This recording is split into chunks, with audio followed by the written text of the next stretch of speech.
Buenos días, chef. Hola, hola, buenos días, ¿cómo están? Bien, bien, usted. También muy bien, gracias.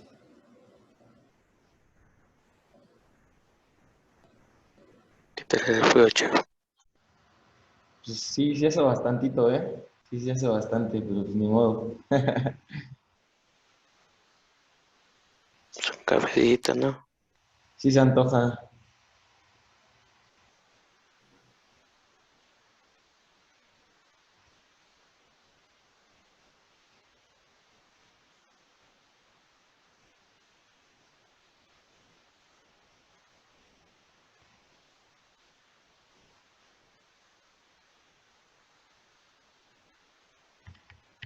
Ok. Mm, mm, mm. ¿Qué nos falta por ahí? No, sí está haciendo bastantito frío, ¿eh? Pero de hecho se sentía un poquito más de frío el día de ayer. Pero bueno, un segundito y en lo que abro nada más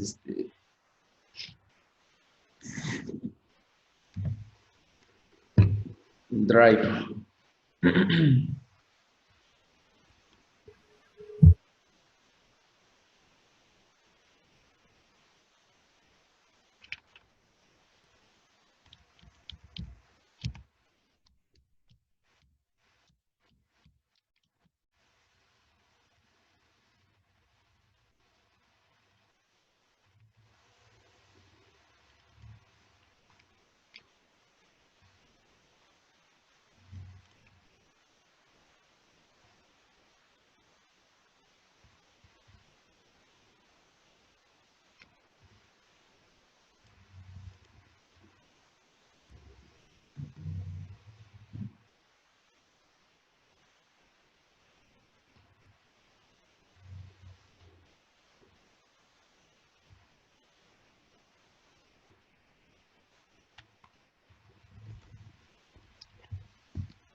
Ok, bien.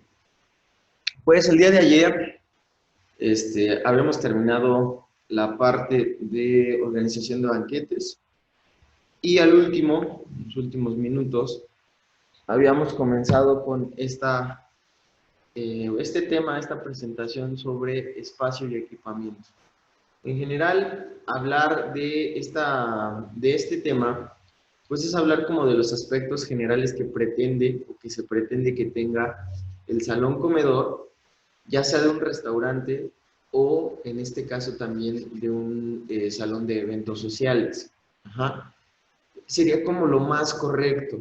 A veces nos topamos con pues salones, jardines o cualquier lugar donde se pueda realizar un evento, un banquete,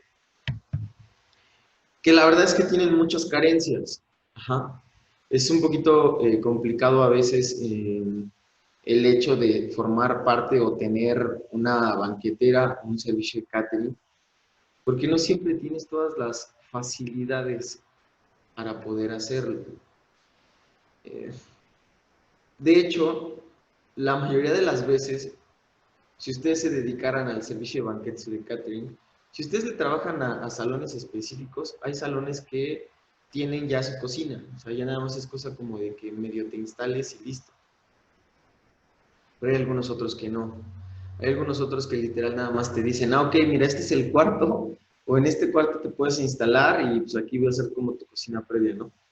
Y de verdad, tú llegas y preguntas y dices, oye, ¿no tienes una parrilla al menos? O algo. No, pues no tenemos nada. Dice, solo está el salón.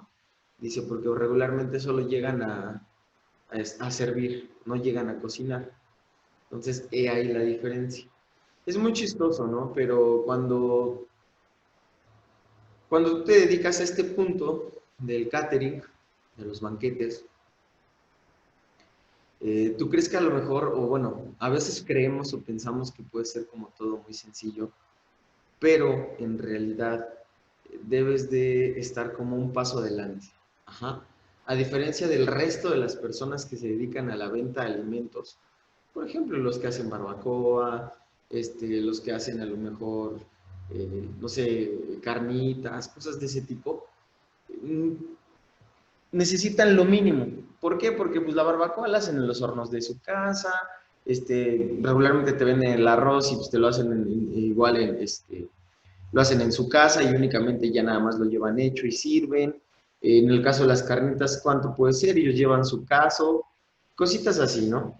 Realmente que es un equipo mínimo al que pueden llegar a utilizar. La diferencia es que cuando tú te dedicas a un servicio, pues digamos porque de profesional de catering, pues realmente si tú quieres hacer no sé, se me ocurre el lomo de atún con costra de no sé qué y ensalada de no sé cuánto y pasta y la fregada y no sé qué tanto de menú de 3 o 4 tiempos, ahí es donde viene lo complicado. Porque es bien bonito decir, sí, yo lo sé hacer, sí, yo lo hago. El problema es, ok, pues yo lo quiero hacer en esta ranchería. Ajá, no hay nada. ¿Me quieres poder hacer el plato? Y es ahí donde viene la complicación, ¿no? Porque dices, porque a lo mejor también llegamos a pensar, dices, ok, va, lo hago, me apuro un día antes, llevo todo ya, pues casi listo para servir y lo llevo. El gran problema es que a lo mejor y te piden, no sé, a lo mejor te piden una crema, ¿no? Una crema de calabaza, líquida. A lo mejor te piden, no sé, algunas otras cosas que son líquidas, consomés o algo por el estilo. Y los tienes que trasladar. Entonces, muchas veces es un tanto, no peligroso, sino, híjole, corres el riesgo de que en el camino te pueda suceder algo, que se pueda derramar, se te pueda caer. Ujú. Corres el riesgo de que, por ejemplo, si tú ofreciste, vuelvo a repetir lo mismo, si tú ofreciste a lo mejor un atún o un salmón con costra de no sé qué, no lo puedes llevar hecho. O sea, definitivamente no lo puedes llevar hecho porque, número uno, se haría feo en el camino. Número dos, la consistencia obviamente llegaría súper frío. Ajá, y la consistencia no sería la adecuada para el comensal. Entonces, definitivamente aquí lo que tienes que hacer es o te instalas o te instalas. Y para eso tienes o debes tener equipo. Ujú. Entonces, volviendo a lo que es el tema de esta parte del espacio y del equipo, todas las características que se mencionan o que les menciono en esta parte es como lo ideal o lo adecuado para que pueda funcionar. Ajá, para que tú también como servicio catering pues no estés sufriendo, ¿sale? Entonces hay quienes empezamos a veces de abajo y pues ni modo nos fletamos, ¿no? Pero hay quienes pues inician con dinero y la verdad es así como de, ay, no, yo no, o sea, si no tengo dónde instalarme, si no tengo cocina, no lo hago, porque ya hay quienes lo hacen, ¿saben? Hay quienes dicen definitivamente yo no, pero pues sí necesitan hacer, ¿cómo se llama? Pues sí necesitan como tener pues el dinero o la solvencia suficiente para poder rechazar eventos, ¿no? Pero bueno, vamos entonces con este punto. Nos habíamos quedado el día de ayer en los techos, los pisos.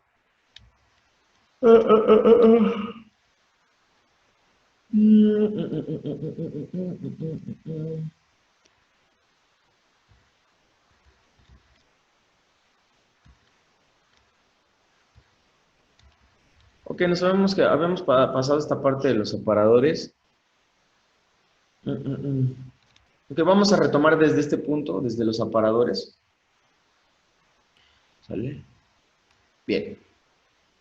Bien, retomando este punto o esta diapositiva que nos habla de los aparadores, nos dice que se conocen también como estaciones de servicio.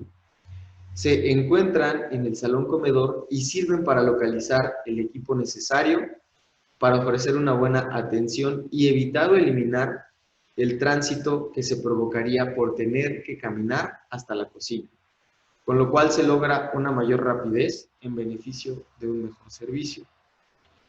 Los aparadores contienen, en este caso, cristalería, loza, mantelería, así como las diferentes salsas embotelladas, mostaza, catsup, mayonesa, salsa inglesa, algunas veces hielo, mantequilla, pan, galletas, salseros, pimenteros, vinagretas, azucareras, jarras para el agua, así como el equipo usual que se utiliza en el servicio de una sección de mesas. Su construcción puede ser de acero inoxidable, combinado con madera, plástico y otros materiales, donde el mueble tiene instalaciones de drenaje y agua. ¿Vale? Ok, entonces, estamos hablando de que estos aparadores o estas estaciones de servicio, obviamente va a haber de calidades. Ajá. Tanto como va a haber modelos y va a haber calidades. Pero bueno, eso depende también como de la clase, se podría llamar de esa forma, o pues sí, como de la clase del salón, o del estilo del salón, o del servicio de banquetería que se está contratando. Estas mesas de servicio, estaciones de servicio, aparentemente no, pero sí son unos menesteres un tanto, pues caros, ¿no? Yo creo que un aparador sencillo, o sea, estamos hablando que no tiene ni el servicio el que dice aquí de desagüe, ni mucho menos. Un aparador sencillo te está costando entre 3,000 y 5,000 pesos. Ajá, sencillo. Entonces, si nosotros nos ponemos un poquito más exigentes con un aparador o una estación de servicio, pues digamos que elegante, yo creo que estaría rondando entre los 15,000 pesos aproximadamente. Ajá. Entonces, vuelvo a repetir, no es un menester barato, la verdad es que sí es un poco carito, pero pues bueno, o sea, a final de cuentas cumple con su función y la función específica de todo esto es ayudar a que el servicio se brinde de manera correcta. Ahora bien, aquí también nos dice que, bueno, puede tener todas estas cosas que se mencionaron ahorita, desde las salsas como catsup, hasta pimenteros, saleros, vinagretas, agua, jarras de agua, mantelería, etcétera, ¿no? O sea, todas esas características o todos esos elementos los puede mantener este carrito, pero hablando desde el punto de vista de un restaurante, hay restaurantes elegantes que tienen este tipo de mesas de servicio, no contienen todo al mismo tiempo. Ajá. Obviamente, conforme va cambiando el servicio, también los trabajadores de servicio van cambiando sus menajes o sus menajes en su carrito. Sus menajes van a ser todo eso, todas estas características que se mencionan aquí, que se van a utilizar para el servicio. Salsas, hielo, mantequilla, pan, todo eso deben de tenerlo ellos en el carrito. Ahora bien, algunas veces se debe de tener estas características a la vista, pero algunas otras están cubiertas o están en la parte de abajo. O sea, tiene un mantel, este tipo de carritos, algunos tienen un mantel, y lo que hacen es cubrir todo lo que tienen en la parte de los peldaños de abajo del carrito de servicio. Entonces, ¿cómo se llama? Dependiendo el tipo de comida que sea, si es desayuno, si es la hora de la comida, si es la cena, van a tener elementos distintos. ¿Sale? Por ejemplo, no es como muy común que encontremos en la cena, hablando a lo mejor de un restaurante, que encontremos en la cena mostaza, mayonesa, catsup y salsa inglesa. O sea, es más probable que lo encontremos entre el desayuno y la comida. Y lo mismo pasa con algunos otros menesteres. Por ejemplo, las vinagretas es más común que la encontremos en la comida. Ajá, las azucareras puede que haya en el desayuno y puede que haya en la noche. Va a depender, ¿sale? Entonces, el personal de servicio se va a encargar de estar modificando estos menajes según sea el tiempo de la comida indicada, ¿vale? Bien, ahora, otro punto importante antes de cambiarle aquí es el punto estratégico de los aparadores. En este caso, el punto estratégico de los aparadores hace referencia a la distribución de cómo está el salón comedor. Ajá, dependiendo del tipo de montaje que manejen o se maneje por parte del servicio, ellos van a saber en qué puntos es donde van a acomodar justamente estos menesteres. Ejemplo, si estamos hablando de un salón cuadrado, vamos a suponer que es un salón cuadrado, ¿no? Donde ustedes a lo mejor utilizaron ya sea mesas redondas o mesas cuadradas.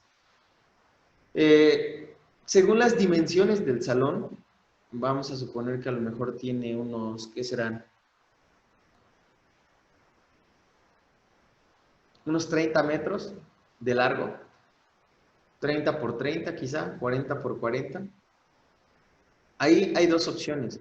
Podemos utilizar dos mesas de servicio por cada lado, ajá, o simplemente una mesa de servicio por cada lado. ¿Sale? Esto me refiero que justamente en los costados es donde tienen que estar los aparadores o estas mesas de servicio, estaciones de servicio.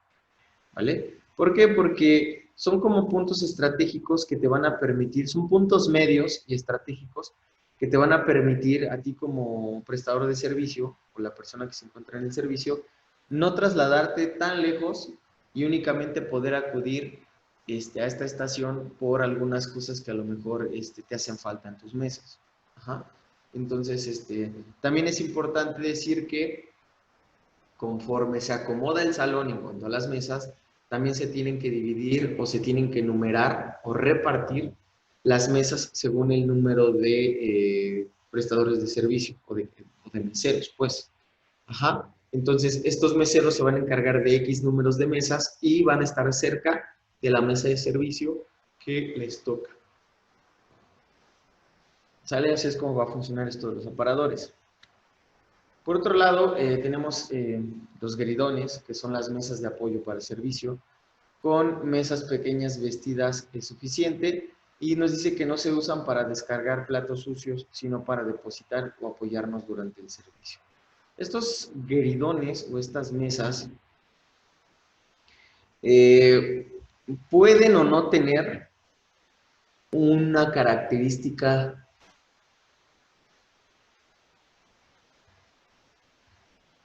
que sirva para la preparación de los alimentos.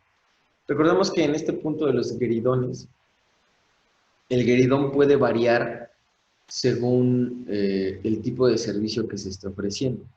Puede fungir únicamente como una mesilla, como una, pues sí, como una mesa pequeña, o también puede fungir como una mesa de apoyo para terminar la preparación de los alimentos.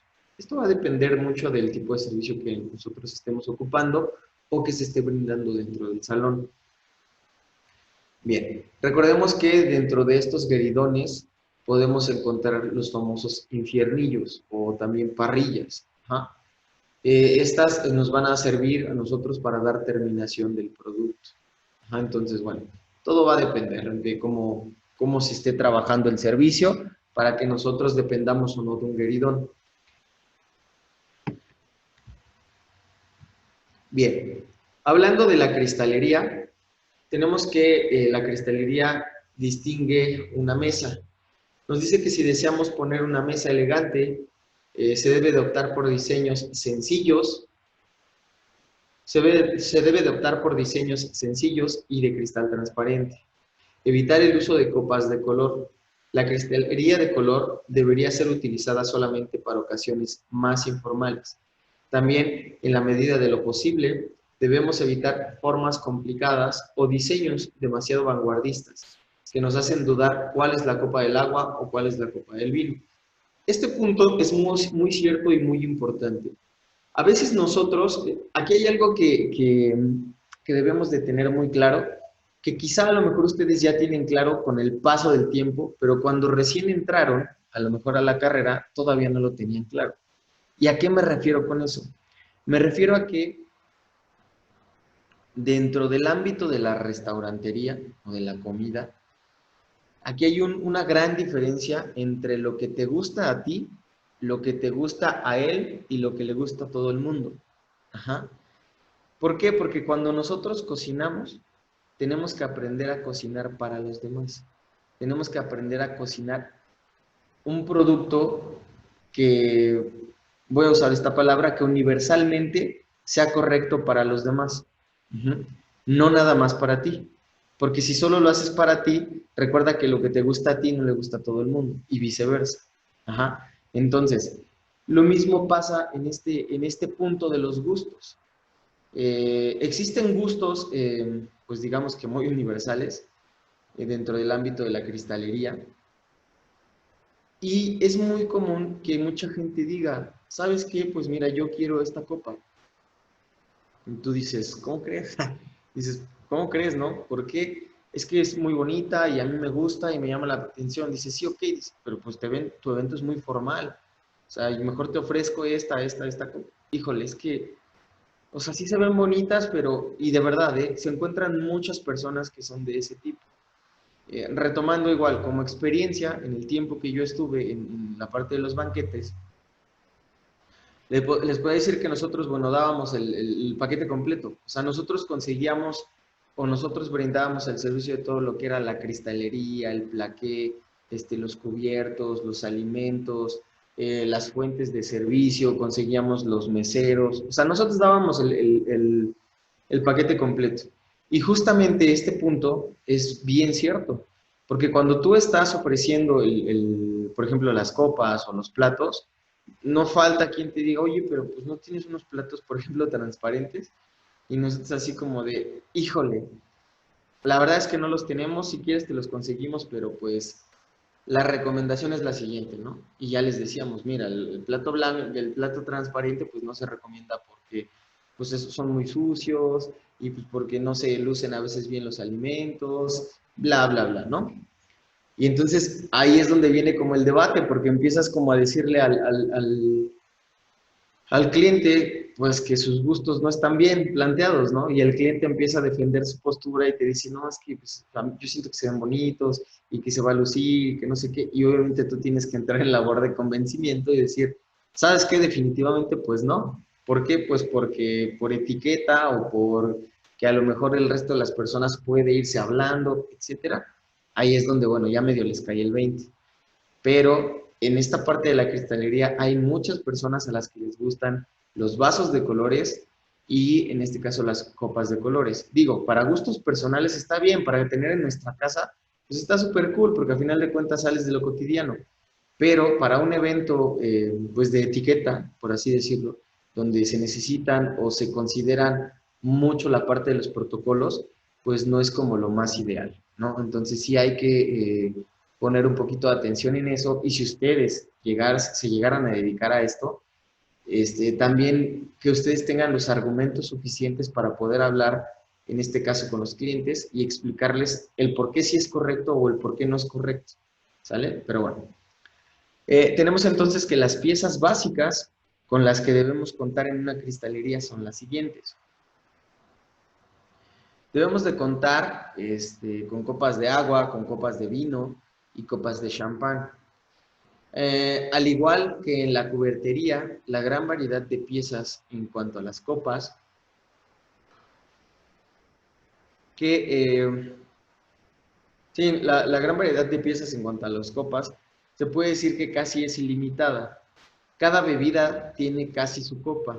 La mayoría de los casos, por ejemplo, la copa de brandy, la copa de cóctel, el vaso de jerez, el vaso de whisky, la jarra para el agua, etcétera, etcétera, etcétera. ¿Sale? Ay, ¿qué dice? Así, la jarra del agua, la jarra de cerveza, entre algunas otras cosas. Bien, estos son algunos ejemplos de algunos vasos y copas, ajá, que nosotros encontramos pues de manera común. Como número 1 tenemos la copa de agua, ajá, que es bueno, ahí tenemos la imagen, que es ligeramente un poco más ancha. Tenemos la copa de vino, en este caso la copa de vino podemos traducirla como la copa de vino tinto, ¿no? Solo que aquí, bueno, la forma es un poco eh, alargada. Ajá. Siento que está un poquito más alargado la parte de la patita, pero bueno, la copa de vino.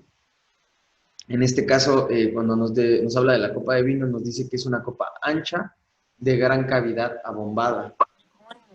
Antes era algo más pequeña que las de agua. aunque ahora se empieza a imponer una gran copa, solo se llena hasta 3/4 de su capacidad. Aquí hay algo bien importante. Cuando hablamos de copas de vino, también recordemos que existen al menos unas 2 o 3 copas de distintos tamaños y distintas formas. ¿Por qué? Porque está la copa de vino normal, en este caso, y la copa de vino de degustación. Últimamente, muchas personas se han declinado mucho por el uso de la copa de vino de degustación. La copa de vino de degustación, recordemos que es más grande, o sea, literal es más, más profunda de lo normal y literalmente la boca es más larga. Ajá, ¿por qué? Porque, pues bueno, eso es con el fin, con la finalidad de que la copa de degustación tiene un propósito específico y este propósito específico es justamente potencializar las características o las virtudes que tiene el vino. Y en este caso estamos hablando que es los aromas principalmente y que puedas jugar el vino en la copa sin necesidad de que se te chorree o te escurra, ¿sale? Bien, otro ejemplo importante que tenemos aquí es la copa de vino blanco. Nos dice que es ligeramente más pequeña y estrecha que la de vino tinto, por su necesidad de mantenerse frío.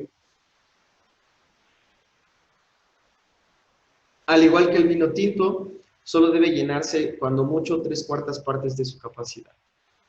¿Sale? Antes de seguir, me faltó decir que en la copa de agua, que es una copa de gran tamaño, ligeramente abombada, se utiliza para agua y zumos.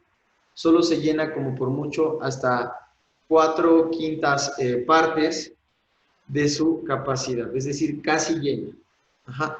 Entonces, en este caso, se puede decir que se puede utilizar también para consumir vino, para tomar, perdón, para tomar zumos o jugos, pero tampoco es muy común. Es un poquito más común que nosotros nos encontremos un vaso, un highball de jugo, que una copa de jugo, ¿sale?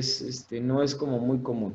Y sí hay personas que se toman el jugo en la copa, sí, sí, yo las he visto, pero no es como tan común. O sea, también depende como de gustos y a veces no es como muy común hacerlo.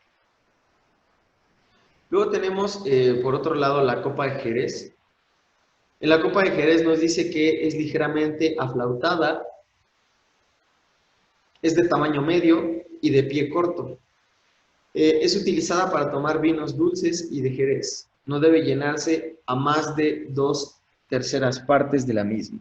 ¿Sale? Entonces, tomando en cuenta la forma de la copa de Jerez, este tipo de copas regularmente la utilizamos pues para todo lo que llamamos los aperitivos, ¿no?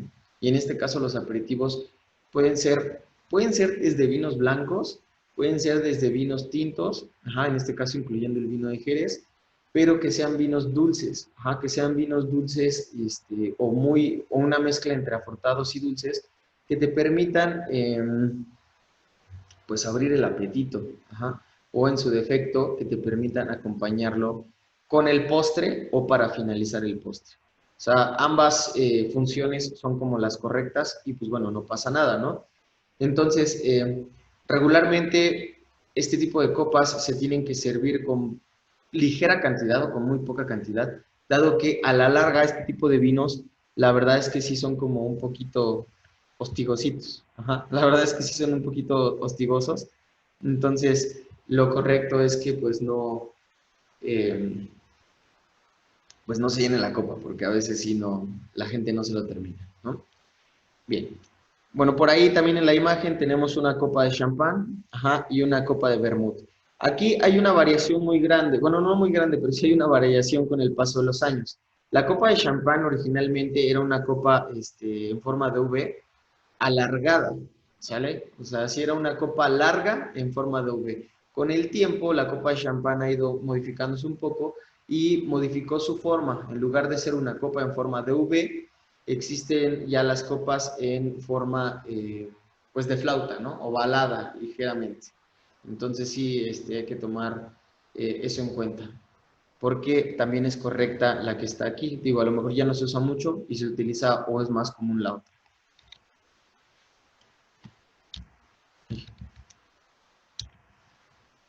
Bien, tenemos también de este lado la copa, la copa de champán, que se las había mencionado que estaba en la fotografía anterior.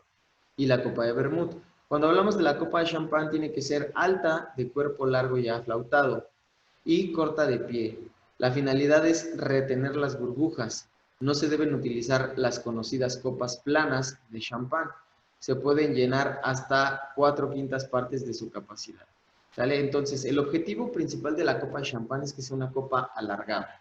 Es como el principal objetivo o aflautada, porque es lo que nos va a permitir que las burbujas no se vayan. ¿Sale? Por otro lado, en la copa de vermut nos dice que es una copa corta y ancha de su boca, estrechándose a medida que se acerca el pie. Es indicada para determinados cócteles y obviamente para el vermut. Luego tenemos la copa de coñac. Para la copa de coñac tenemos que es una gran copa de amplia cavidad abombada y de pie muy corto, pensada para abrazarla con la mano y mantener templado su contenido. Se utiliza para el coñac y para el brandy. No se debe llenar a más de 1/3 de su capacidad. ¿Sale? Esta famosa copa de coñac es muy interesante y tiene su chiste utilizarla. Ajá, realmente es que sí tiene como su chiste utilizarla.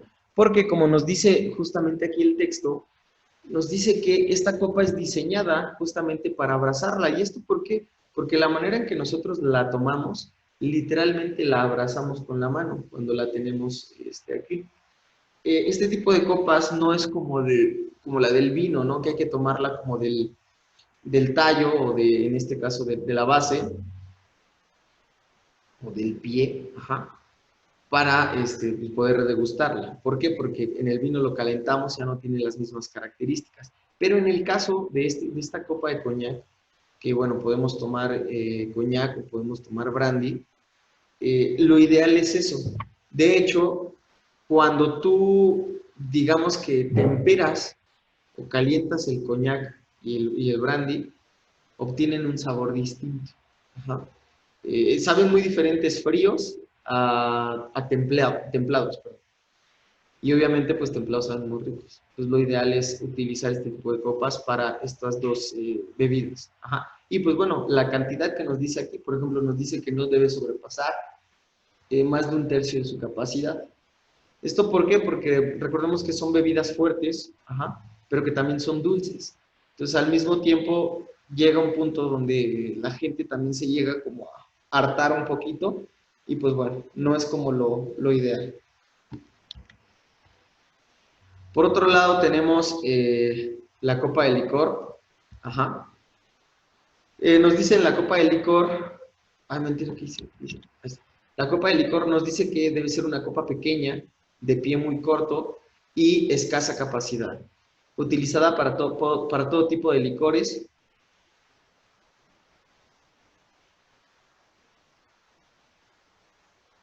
Utilizada para todo tipo de licores y una de las copas con más variantes en diseños y medidas.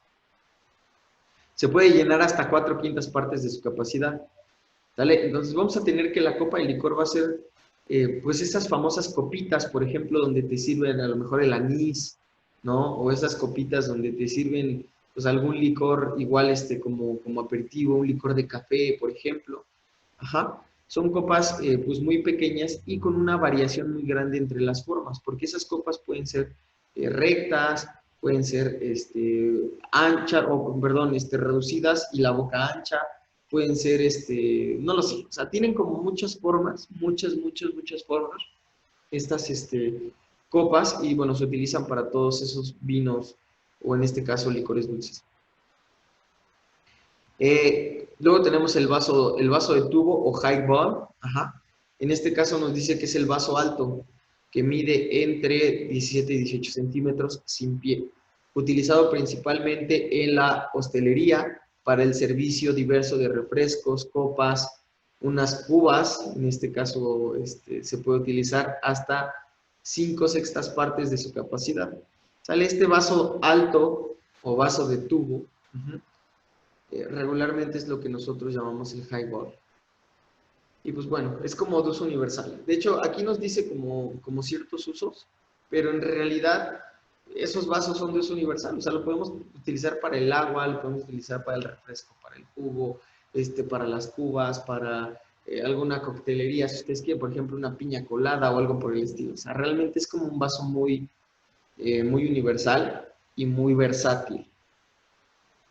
Luego tenemos la jarra de cerveza. En este caso, la jarra de cerveza nos dice que existen jarras de diversos tamaños y de cristal grueso.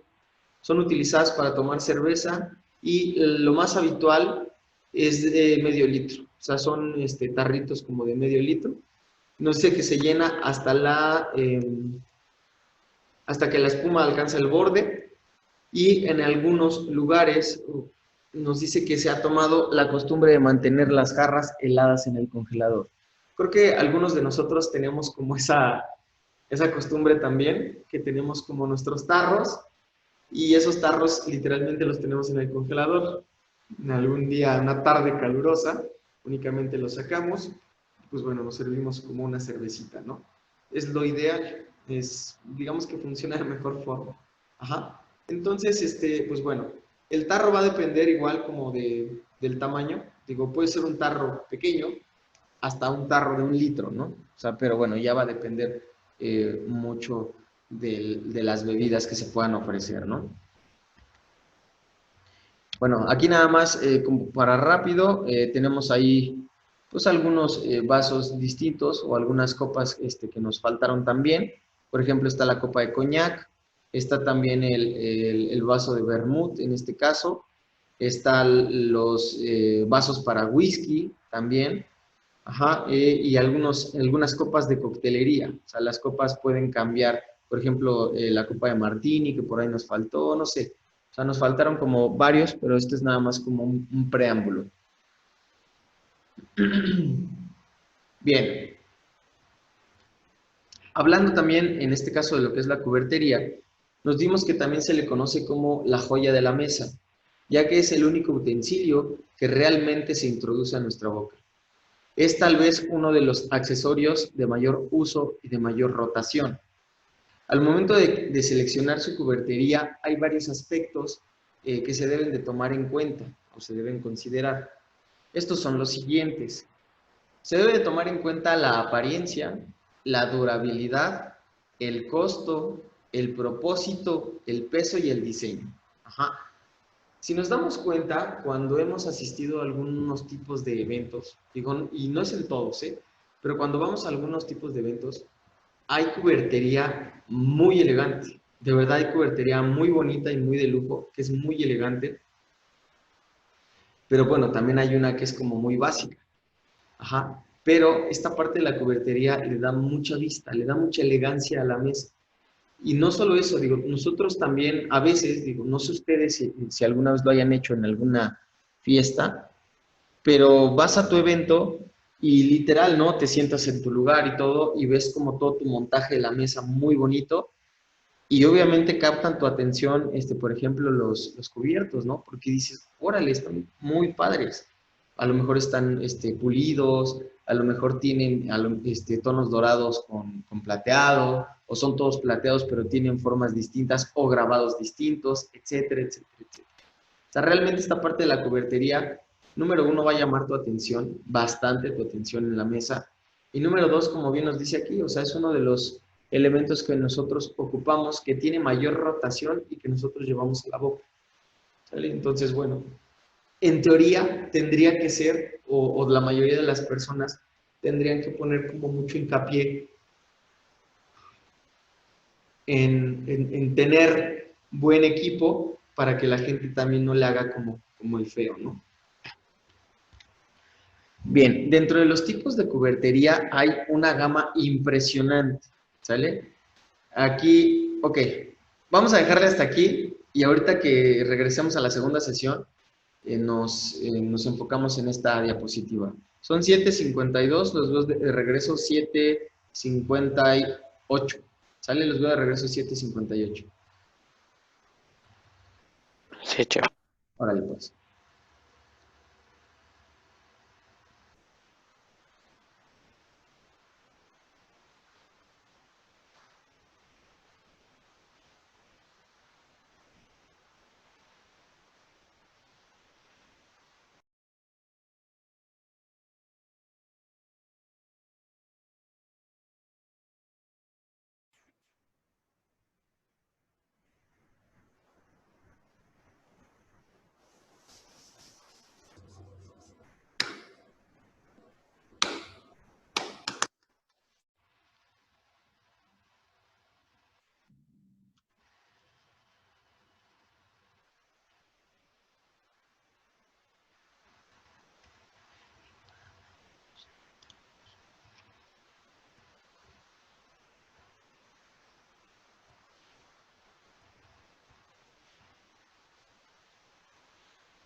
Ay, Dios.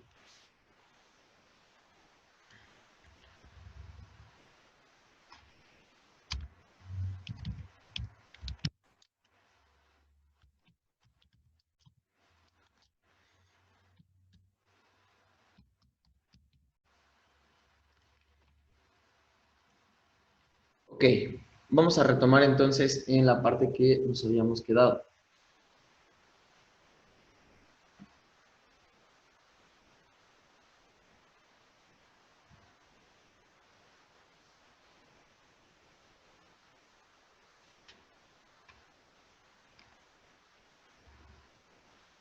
Bien, entonces, estaba mencionándoles que existen diferentes tipos de cubiertos o diferentes tipos de cubertería. Obviamente que tienen características totalmente diferentes. En este caso, vamos con el primero de ellos, y son los cubiertos de acero inoxidable. Nos dice que es sin duda la más popular y la más duradera. ¿Por qué comprar acero inoxidable? Esa es la pregunta. Ajá. Nos dice que porque es seguro de lavar en el lavavajillas. Los diseños son buenos y bonitos, son utensilios prácticos, necesitan muy poco cuidado, son económicos y son resistentes a la corrosión, el óxido y las manchas. ¿Sale? Entonces, digamos que como por conveniencia o pues sí, por conveniencia, lo ideal es utilizar acero inoxidable. El acero inoxidable es regularmente los cubiertos que tenemos todos en casa. Es barato también, ajá. Entonces eso permite de que sea un elemento como, pues universal, ¿no? Realmente un elemento universal y que te permita tener acceso a ellos y tener gran cantidad de los mismos. Ajá, y por otro lado, la parte de que necesita poco cuidado, eso es un hecho. O sea, realmente son cubiertos que tú utilizas y lavas y avientas y dejas ahí y dejas allá y a final de cuentas no les pasa nada. Ajá. Entonces sí hay que tener como contemplar, mejor dicho, el uso de acero inoxidable, que es lo más común. Por otro lado tenemos la plateada o electroplateada, que es el acero. Nos dice que el acero es primero bañado en níquel para garantizarle fuerza. Luego pasa por un baño químico y después por un choque eléctrico para templarlo. Luego se aplica un baño de plata y esto le da mayor durabilidad.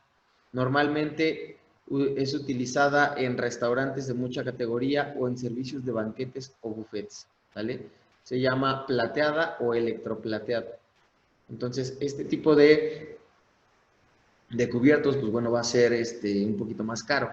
Aquí sí, híjole, va a depender mucho, pues el tipo de banquetera, ¿no? O el tipo de restaurante o de buffet. Pero estamos hablando de que ya es un cubierto de cierta categoría. Tenemos aquí también que nos dice, ¿por qué comprar plaqué?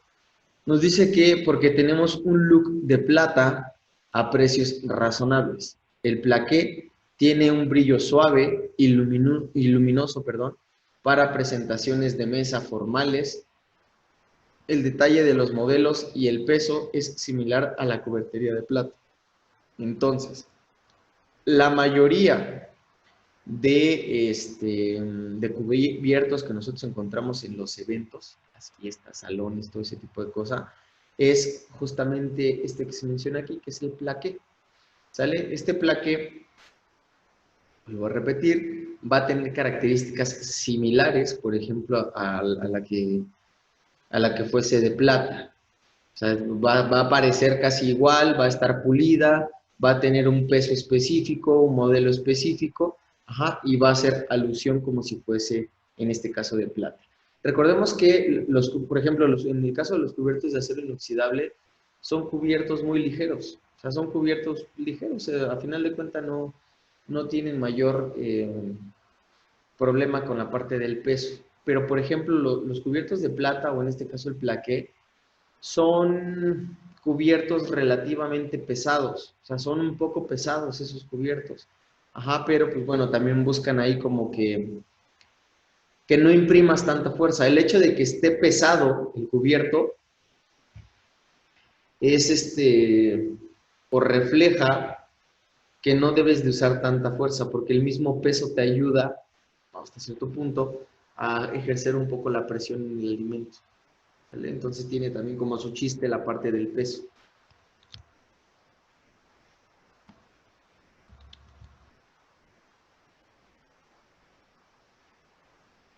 Por otro lado, tenemos otro tipo de cubiertos, que es la plata Sterling.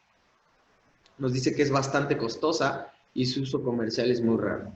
¿Sale? O sea, esta parte de la plata Sterling, sí existen elementos para la cocina, en este caso los cubiertos, pero no es muy común encontrarla ni en servicios de banquetes ni nada. A menos de que sea un servicio de catering como muy exclusivo, que sí los hay, pues bueno, podrían utilizar plata sterling, pero la plata sterling normalmente lo utilizamos, o bueno, se encuentra en casas de categoría, ¿no? En casas donde tienen como mucho dinero y pues ahí podemos encontrar la plata sterling. Y finalmente tenemos el plástico, ¿vale? El plástico, que es de uso descartable a un buen precio, y nos dice que los materiales son a base, o es la base para la manufacturación de los cubiertos, ¿sale? No, a ver, perdón.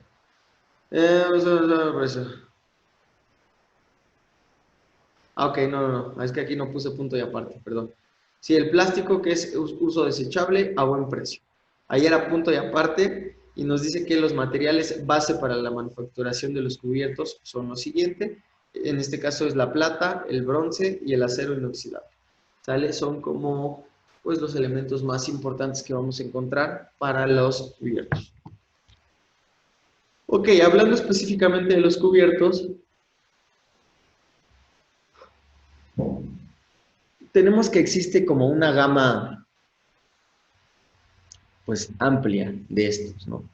Hablando, por ejemplo, de los cuchillos, vamos a empezar de izquierda a derecha. Tenemos el cuchillo del primer plato, que es de los entrantes, el cuchillo para el plato principal, que es para las carnes, el cuchillo de pescado, el cuchillito para postre y el cuchillito de mantequilla, ¿sale?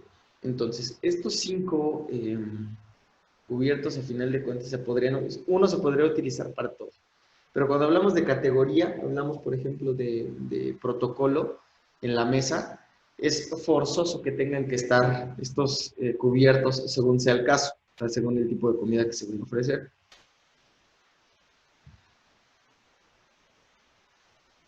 Pero, por ejemplo, en el caso de las variaciones existentes que puede haber entre estos cuchillos, está justamente el del pescado. ¿Sale? El del pescado comúnmente tiene como esa aletilla en la parte de arriba. Y esta aletilla nos va a servir para desgarrar. O sea, nosotros, por ejemplo, estamos comiendo pescado, podemos meter el cuchillo y al momento que vamos abriendo, igual ese lomito, pues esa aletilla te va a ayudar como a jalar y a desgarrar un poquito. ¿Vale? De ahí en fuera, en el caso del postre y del de mantequilla, pues son dos cuchillos que normalmente no tienen filo. Ya son cuchillos casi con la forma y únicamente se utilizan para untar o para poder cortar. Si es el cuchillo de postre, pues no necesitas filo porque la misma forma te permite realizar el corte, ya sea en un postre, ya sea en un pastel. Luego tenemos las cucharas. En este caso, para las cucharas, igual vamos a tener 5 modelos distintos. Vamos a tener, por ejemplo, la cuchara sopera, perdón, la cuchara para cremas y purés, la cuchara repostera, la de té y la de café. ¿Vale? En este caso, la cuchara sopera tiene una forma pues más como de círculo, más ovalada. ¿Para qué? Pues para que le quepa un poquito más de líquido. Y posteriormente tenemos la cuchara para cremas y purés, que igual, o sea, tiene como su cavidad, pero la forma a veces suele ser distinta. En este caso es ligeramente cuadrada de la forma de arriba. Luego tenemos la de repostería, perdón. La de repostería es una cuchara un poco mediana, que te ayuda a, por ejemplo, no sé, para un sorbet, a lo mejor para un helado, te ayuda a lo mejor para comer el pastel, no lo sé, o sea, cualquier tipo de postre que se te esté ofreciendo. Y finalmente las últimas dos, que son la del té y la de café, que son casi similares, casi son del mismo tamaño, y pues su función principal es integrar el café, azúcar y moverle a tu taza. Es como su función principal. Luego tenemos a los tenedores. En este caso de los tenedores tenemos 4 tipos de tenedores.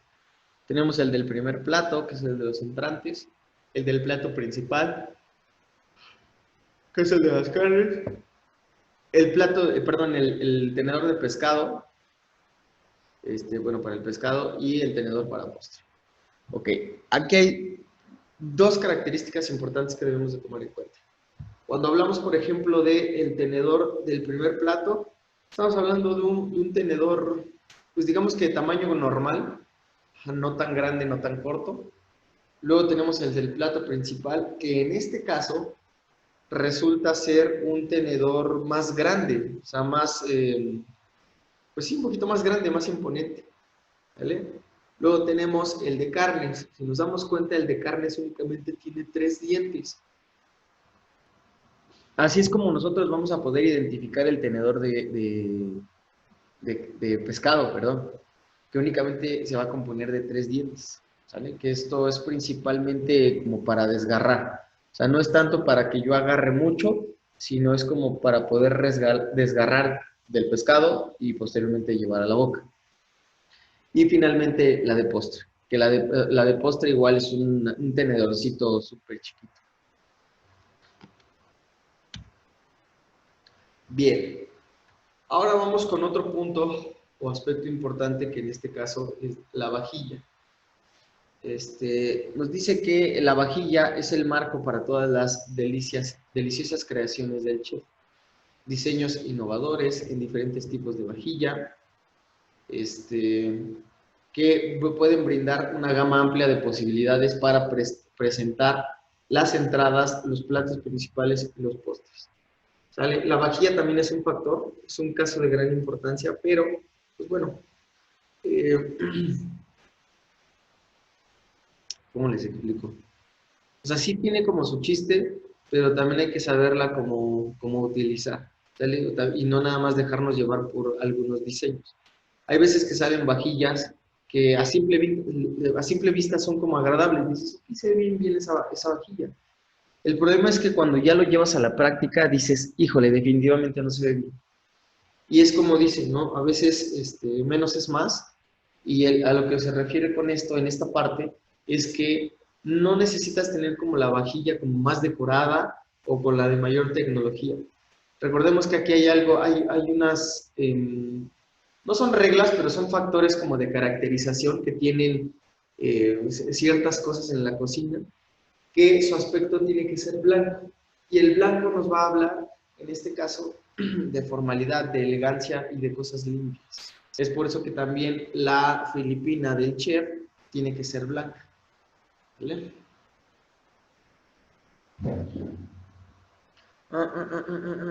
Diferentes tipos de vajilla, muchas. Ok, nos dice entonces que la gastronomía moderna está definida por términos como la innovación, buen gusto, elegancia, tecnología, términos que no siempre se logra en efecto producido, me salté, tecnología en términos que no siempre son fáciles de combinar exitosamente, pero si se logra el efecto producido es exquisito. Salta a la vista fácilmente y captura los sentidos. Ok, entonces en esta parte de la vajilla, pues tenemos que es la que nos va a ayudar, obviamente, a que el plato sea apetitoso. Si no tenemos una buena vajilla, pues tampoco el plato se va a ver como muy rico, que digamos.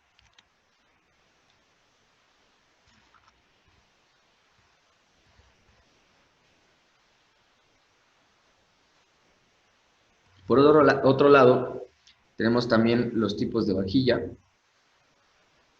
En los tipos de vajilla vamos a encontrar cerámica, porcelana dura, porcelana vitrificada, el bone chino, la porcelana híbrida y el vidrio templado. ¿Sale? Estos elementos son como, pues sí, digamos que es de lo que más se va a componer la vajilla. Obviamente, pues bueno, va a depender también su uso. Y nos dice lo siguiente. En este caso, cuando hablamos de la cerámica, nos dice que es semi-vitrificada y se hornea a temperaturas relativamente bajas entre los 850 y 1000 grados, por lo que no son muy resistentes a los golpes y no son completamente impermeables al agua y a microbios. Permite con más facilidad que se despostille. No es recomendable para el uso profesional por su gran fragilidad ante el impacto.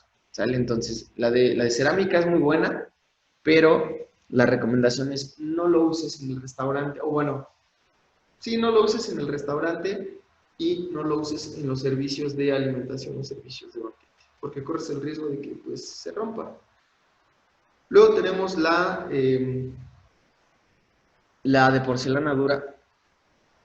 Nos dice que es la cerámica quemada a más alta temperatura. Tiene en la mayoría de los casos un color blanco brillante, un barniz suave al tacto de gran durabilidad y ofrece gran resistencia al choque térmico. Sí, ofrece gran resistencia al choque térmico y al despostillado. ¿Sale? Entonces la porcelana dura puede ayudar. Solo que aquí hay un factor en estas dos. Tanto la porcelana como la porcelana dura, o la cerámica, tienden a ser un poquito caras, la verdad. O sea, sí tienden a hacerlo. Entonces a veces es un poquito complicado conseguir este tipo de vajillas, ¿no? Bien. Por otro lado, tenemos también la porcelana vitrificada. En esta parte de la porcelana vitrificada tenemos que es cerámica fabricada a temperatura media alta. Se verifica en la primera quemada y es considerada porcelana vitrificada aquella que absorba menos de 2/10 partes del 1% de su propio peso cuando es puesta en agua hirviendo por 5 horas y luego sumergida por 19 horas más en agua. Generalmente son 2 procesos de quema. Su color no es blanco brillante. Su cuerpo es más pesado y grueso que la porcelana tradicional y por lo mismo muy resistente al despostillado. Es más porosa que la porcelana dura. Es una excelente opción para operaciones de gran movimiento, como banquetes. ¿Sale? Esta parte de la porcelana vitrificada sí resulta ser un tanto interesante, ¿sale? Porque a pesar de que tiene diferentes características y que obviamente pues su precio no es barato, se puede utilizar en algunos restaurantes o en algunos banquetes dado a su uso rudo. Por otro lado, tenemos el bone chino o la bone china. Tenemos que esta cerámica está compuesta por 50% de polvo de hueso de animal. Esta porcelana generalmente es muy delgada. Se vitrifica en la segunda quemada. Es recomendable para uso doméstico. Sin embargo, se han desarrollado este tipo de porcelanas para uso de food service y nos dice que el color generalmente es blanco, que es cálido y translúcido. Es usada en hoteles, restaurantes de gran nivel, ya que es un producto muy fino y caro. ¿Sale? Entonces esta parte de la Gong China es un punto y aparte completamente. O sea, realmente sí ya son ligas mayores. Deme un segundito, por favor.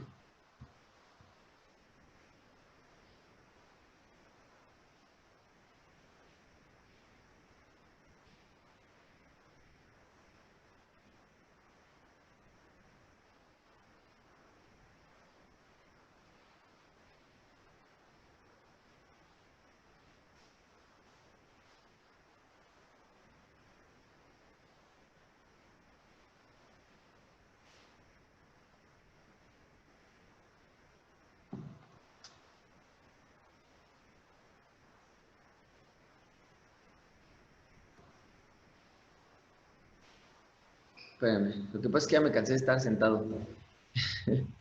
Espérame tantito.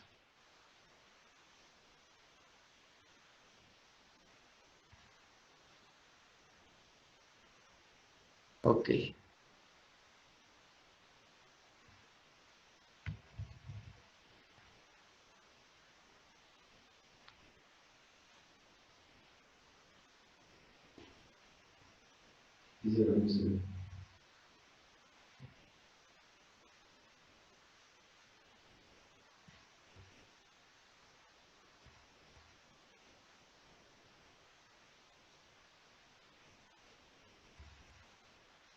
Sí, no, ahí se alcanza a ver. Bien, entonces, como les decía,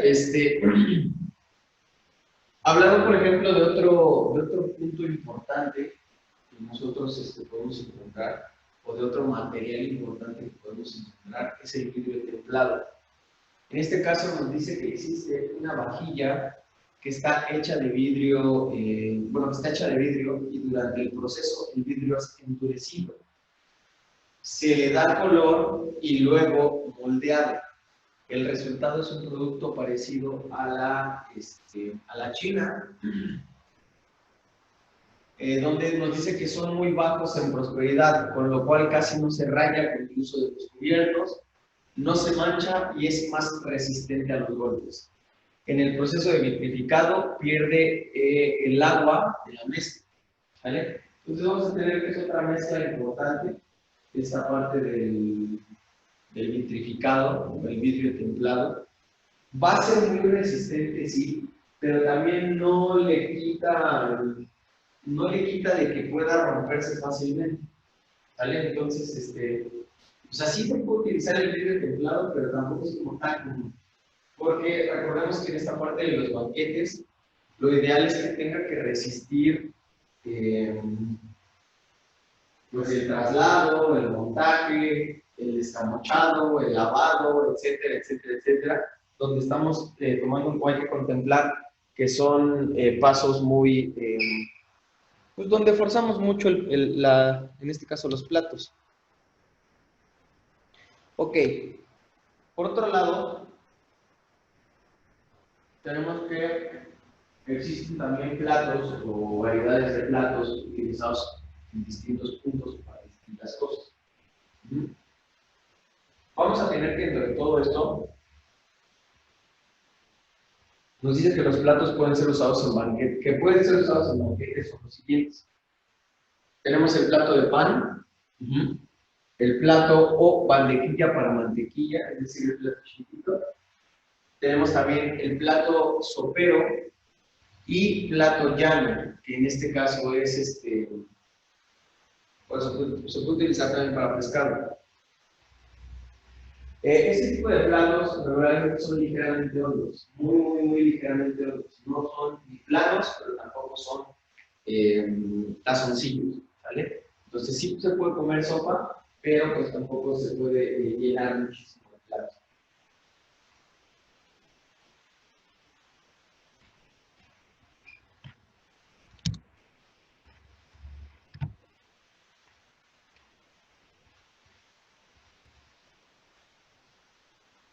Tenemos también el plato de ensalada. En este caso, que es un plato que se sirve o se tiene que comer al lado izquierdo del plato que acompaña. El plato de postre nos dice que cuando en vez de sopa se sirve consomé, se sustituye el plato de sopa por un plato o tazón, taza de consomé. Luego tenemos el bajo plato, que es regularmente metálico. El bajo plato, hay lugares donde todavía se utiliza mucho, pero también hay algunos otros donde ya lo descontinuaron. Definitivamente ya no utilizan tanto el bajo plato, porque a veces les resta elegancia, dicen algunos, o a veces es un poco estorboso, o se suelen, si no se sirve como con cuidado, o si no se deja, o se acomoda el plato con cuidado, a veces puede causar un accidente, porque se puede resbalar el plato y, bueno, manchamos el comensal, ¿no? Y eso no está bien.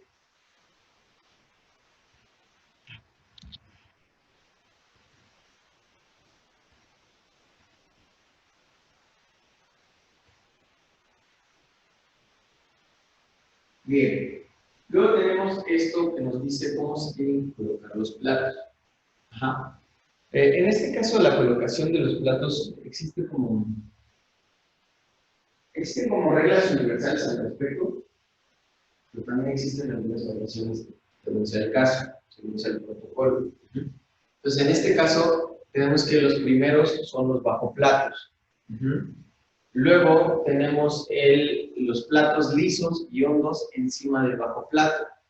A 2 centímetros del borde de la mesa, debe estar, deben de estar a 2 centímetros del borde de la mesa. Es decir, regularmente hay quienes marcan con una regla o hay quienes únicamente utilizan 2 dedos. Pones 2 dedos conforme está el borde de la mesa hacia adentro y colocas el primer bajo plato, donde posteriormente en la parte de arriba va a ser acomodando los platos. En el caso de si es que llevar algún escudo en los platos, porque si hay platos que los llevan, el plato tiene que estar de frente al comensal para que lo pueda observar y pues bueno, pueda ver este escudo.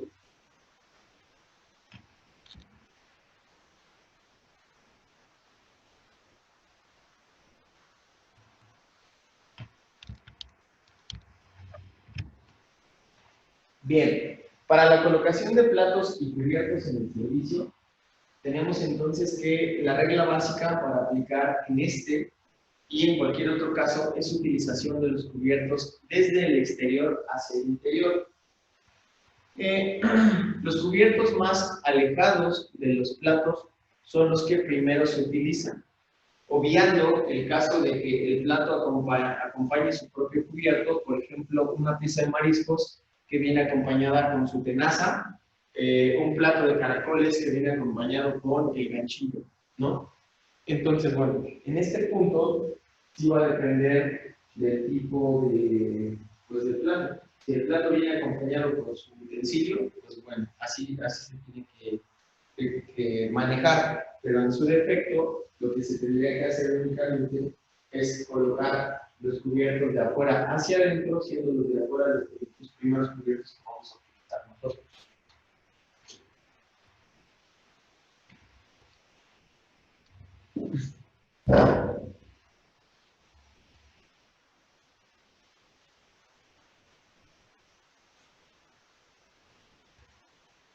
Ok.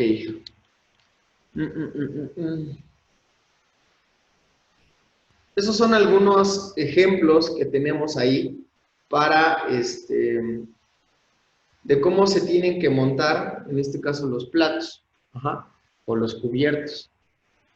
Empezando por la parte de arriba, tenemos el ejemplo del bajo plato o del plato, si es el escenario.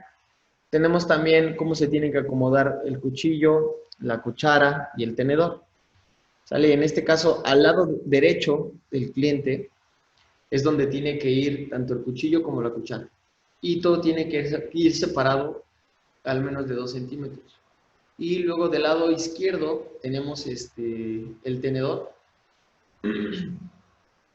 Nos dice que debe existir una distancia de entre 2 centímetros entre la mesa y el plato. Lo que yo les mencionaba, o sea, la distancia que tiene que haber de la mesa hacia el plato tiene que ser 2 centímetros nada más.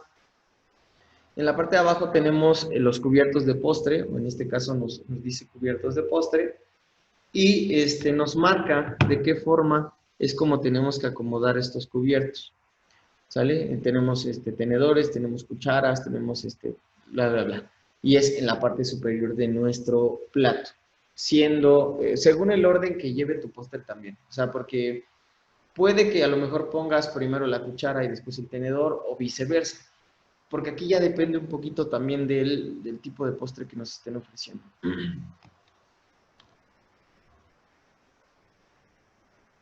Y finalmente nos dice que estos son los cubiertos, o estos son cubiertos, son los primeros que se utilizan. Es decir, ahí lo marca. La línea te está marcando que los primeros que tienes que utilizar son los que están hacia afuera del plato, en las orillas, en los costados. Bien, vamos con esta pequeña descripción. Nos habla sobre la colocación de una mesa para ocasiones especiales. Si nos damos cuenta, son muchos elementos los que existen aquí. O sea, de verdad son bastantes. Estamos hablando de que son 19 elementos los que deben de componer pues el montaje, ¿no? Entonces, vamos a tener como número 1 la copa de vino blanco. Como número 2 vamos a tener la copa de vino tinto. Número 3, copa para agua. Número 4, la copa de cava. Número 5 podemos encontrar una copa de licor, que en este caso es lo que les mencionaba, que sirven para los aperitivos. También tenemos la tarjeta, en este caso, esto se mencionó en la parte de protocolo. En la tarjeta pueden venir los datos del cliente. El 7, que es el cuchillo de postre, que se empieza desde hasta arriba. Luego en el 8 tenemos que es el tenedor de postre. En el 9, que es la cuchara de postre. En este caso el 10, que es un platito de pan, que bueno, ahí podemos poner algunas otras cosillas, ¿no? El 11, que es la servilleta. El 12, que es el tenedor de pescado o tenedor de carne. No, no es cierto. Tenedor de pescado. El 13 es el tenedor de carne. El 14 es el bajo plato. El 15 son los platos llanos o el plato llano o hondo. El 12, no es cierto, el 16 es el cuchillo de carne. El 17 es un tenedor para acá. No. Sí, es un tenedor para carne. No es cierto, ya me perdí. 15 platos, 17. Sí, el 16 es cuchillo de carne. El 17 es pala de pescado. Ajá. El 18 es una cuchara. El 19 es un platito y cuchillos de mantequilla. ¿Sale? Como vemos, esto es como el montaje general de lo que puede ser una mesa para ocasiones especiales.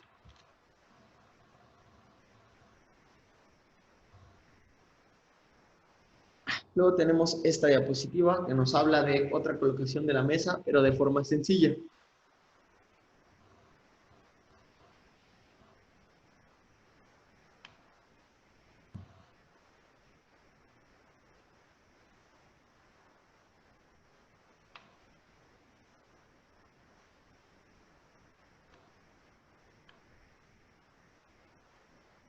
Bien, en esta mesa de forma sencilla vamos a encontrar menos elementos. En total solo vamos a encontrar 11. Como número 1 vamos a tener la copa de vino. Como número 2, perdón, vamos a tener la copa de agua. Número 3 es el tenedor de postre. Número 4, la cuchara de postre. Número 5, platito de pan. Número 6, tenedor de carne. Número 7, tenemos el plato llano. Número 8, tenemos el plato hondo. Número 9, tenemos la servilleta. Número 10, tenemos el cuchillo de carne. Y número 11, tenemos la cuchara. Si se dan cuenta, pues bueno, hay 8 elementos menos. Y la verdad, a comparación de la mesa anterior, sí se ve muy sencilla. Pero eso no le quita la elegancia. Si se dan cuenta, a lo mejor son menos elementos, pero quizá lo suficientes para que pueda salir la parte del servicio. Bien, por otro lado, vamos con este aspecto que también es de mayor o de gran importancia, aunque casi nunca se toque, que es la parte de la mantelería. En este caso, la mantelería, bueno, se compone de distintos elementos, los cuales son manteles, cubremanteles, servilletas, faldones, cubrebandejas, el dito y algunos materiales, otros materiales. Vamos a ir en ese mismo orden. Tenemos primero a los manteles. Nos dice que los manteles deberán estar confeccionados en materiales resistentes a los lavados y deben tener el aspecto muy agradable. Podrían ser más de cualquier color, aunque en el más utilizado es el blanco. El establecimiento deberá disponer de manteles de distintos formatos y medidas en función de las medidas de las mesas existentes.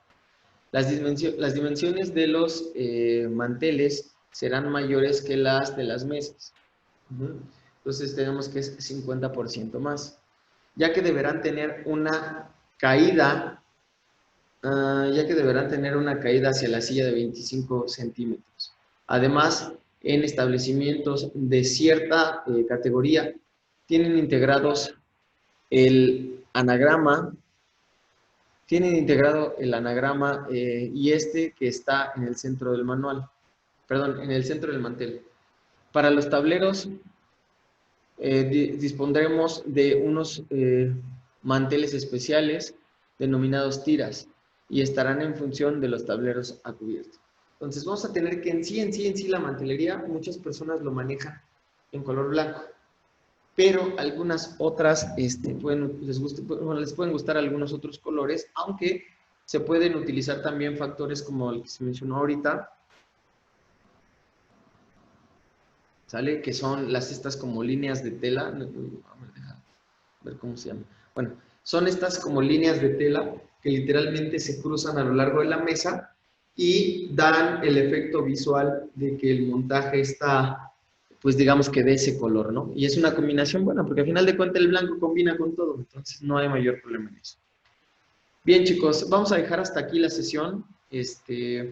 Ahorita les hago llegar la receta para el día viernes y por favor no sean malitos, avísenme si van a llegar el viernes o no, sino para no estar parado allá y venirme al salón.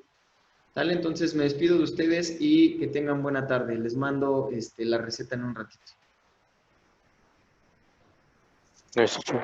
Órale, pues cuídense mucho, bye.